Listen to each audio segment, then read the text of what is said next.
came in, I thought I was going to be in a house full of strangers, but that's honestly how, it didn't feel like that at all. It felt like I was part of a family because I really didn't have much of a family outside of here. I finally have somebody that I can lean on, somebody who I can trust and talk to when I'm not feeling the greatest. And it's a whole group of people that understand where you've been. They've walked in your shoes, they have been where you've been, and that's the biggest part about it. And what it's like on a daily basis, it's just like living in your own house with 9 roommates.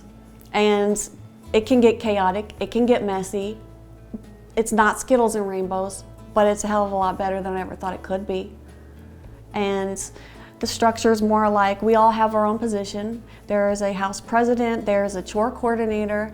They make sure that the chores are done properly so we can have a clean and safe environment. We also have someone who does the finances. And so everyone has an equal voice, which is the cool part about it, because even the president, they're not better than anyone else here. We need to be able to work together as a team so we won't sink. There's not one person that's more important than the other. So that's what I like about it, is that we all have to work together to build this common bond. I never expected myself to go into sober living. It sort of happened organically for me, and I'm so grateful for it. But the road getting there, yeah, I went through personal struggles and I went through hard times, and I needed help. And I wanted to get better. I think that's the most important thing. I wanted to, but I just didn't know how. So in the fall of 2022, I had reached a point in my life where I knew that my drinking had caused a lot of damage in my life, and that everything around me seemed to just start crumbling. I pulled into the driveway and 2 women came out of the house immediately before I had even gotten out of my car. And they greeted me and they said, "Can we help you with your stuff? We'll show you where your bedroom is."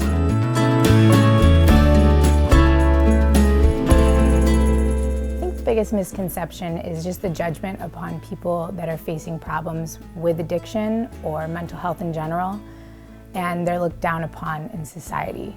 And I understand the stigma is there for a reason, but it couldn't be more wrong about the majority of people that are in recovery. Some of the best people I've ever met. I came here and I remember turning to the couple of people I was with who came with me from the treatment center and saying, "Are you sure this is the place?" Because it was not what I expected at all. This was an incredibly clean, very, very nice campus. You know, people at multiple stages of the recovery. But the kind of unifying thing, it was all people who were kind of coming together for that one cause, which was to get better. Meeting different walks of life, meeting different people going through different struggles, but sharing, one thing in common is that we all need a little bit of help and more humanity and less judgment, but by far the people. Again, that community aspect was pivotal in my recovery, and you never know who you're going to meet and the bonds that are going to form based on being with people that are going through the same thing that you're going through.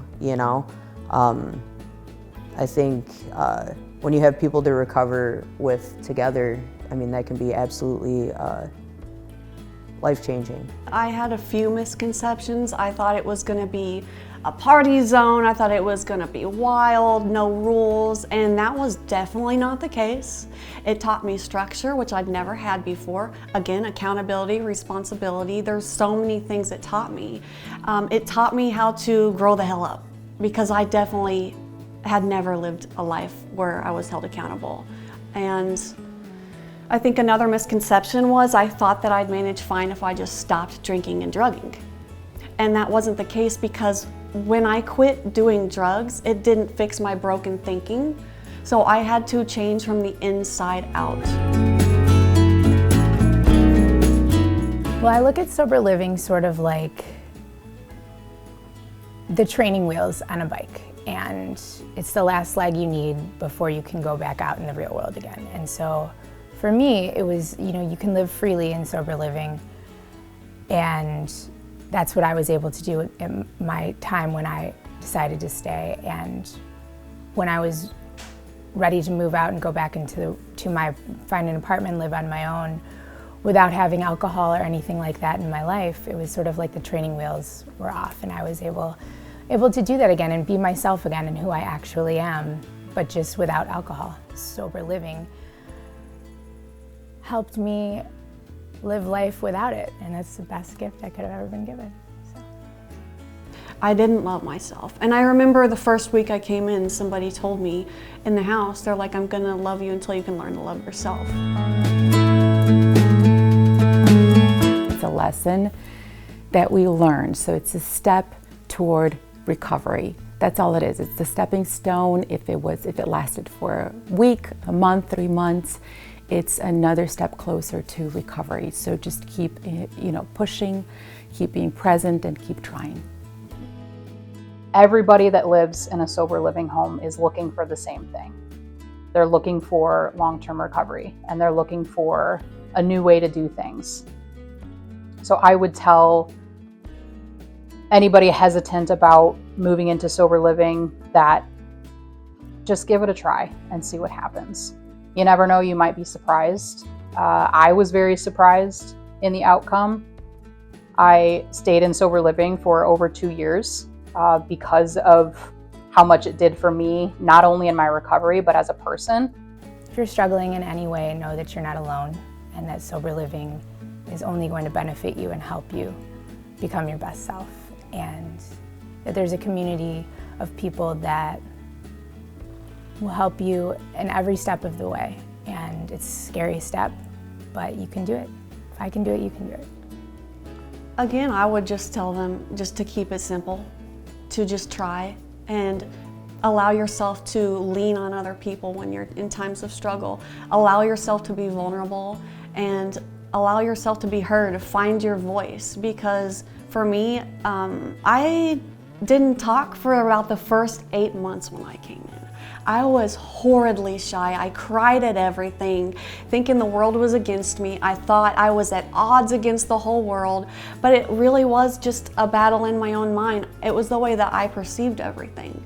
And so if you can just keep it simple and just be willing to learn and try, you're gonna be all right.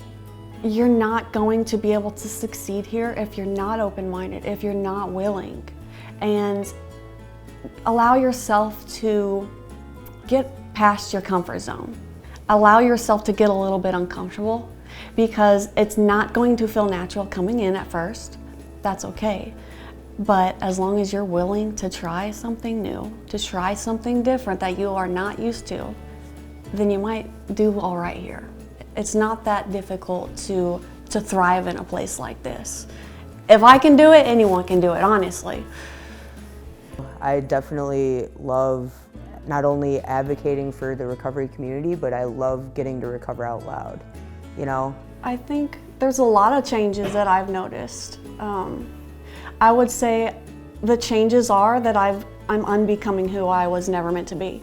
And that's when I'm starting to, like I said earlier, learning who I really am. I'm finding my authentic version, who I was born to be. And so I'm starting to unlearn habits that I've had for so many years. And I'm growing into something I never thought I could be. I'm becoming who I want to be.